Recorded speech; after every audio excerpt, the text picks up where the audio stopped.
అత్తయ్య, ఇక్కడికి ఎందుకు తీసుకొచ్చావు? ఏం మిగిలిందని ఇక్కడ? Harikrishna enterprises private limited.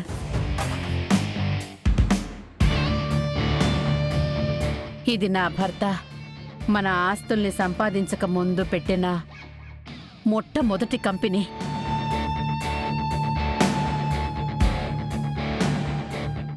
ఈ కంపెనీ లాభాల బాట పట్టిన తరువాతే మనకి అంతా కలిసొచ్చింది.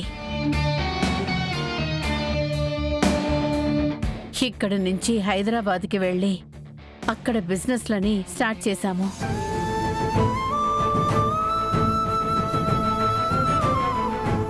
అలాంటిది ఇప్పుడేవో నష్టాలు వస్తున్నాయని ఈ కంపెనీని ఆక్షన్కి వదిలేయడం కరెక్ట్ కాదు.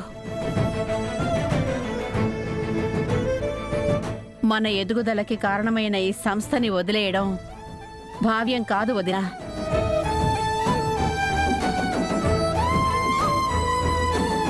వదినా, మనమేం కావాలని ఈ కంపెనీ వదిలేయట్లేదు. ఒకప్పుడు లాభాలొచ్చిన ఈ కంపెనీకి ఇప్పుడు నష్టాలొస్తున్నాయి. ఇది మనకి ఆర్థికంగా భారమే తప్పించి దీనివల్ల మనకి ఏ ఉపయోగమూ ఉండదు. అది కాదంబిక, మీ అన్నయ్య తన చేతులతో స్థాపించిన కంపెనీ ఇది. ఆయన జ్ఞాపకంగా మనకి మిగిలింది కూడా ఇదే. అలాంటి ఈ సంస్థని నష్టాలు వచ్చినా మీ అన్నయ్య కోసమైనా భరించాల్సిందే కదా. వదినా, ఇప్పటి వరకు ఈ కంపెనీని అన్నయ్య జ్ఞాపకమనే భరించాం. మన సెంటిమెంట్ కోసం బిజినెస్ చేస్తే ఆ నష్టం మిగిలిన కంపెనీల మీద పడుతుంది.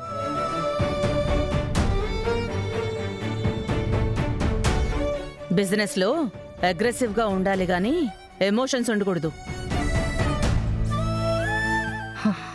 మా అన్నయ్య నాకు చేసిన ద్రోహానికి వాడి అడ్డు తొలగించుకున్నాను. వాడు పెట్టిన ఈ కంపెనీల్ని వదిలించుకుంటే వాడి ఆనవాళ్ళు జ్ఞాపకాలు ఏవి ఉండవు.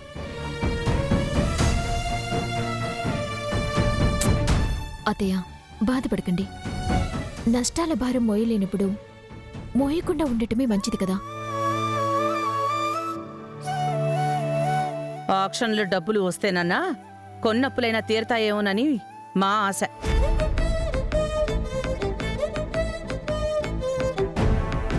లేదక్కా, ఆ కంపెనీ అప్పులు ఇక్కడ ఎంప్లాయీస్ జీతాలు చాలా కట్టాలి. ఆక్షన్లో వచ్చే డబ్బులు బ్యాంకులకి వెళ్ళిపోతాయి. ఎంప్లాయీస్కి జీతాలు ఆక్షన్లో తీసుకున్న కంపెనీ ఇస్తాయని ఆశగా చూస్తున్నారు.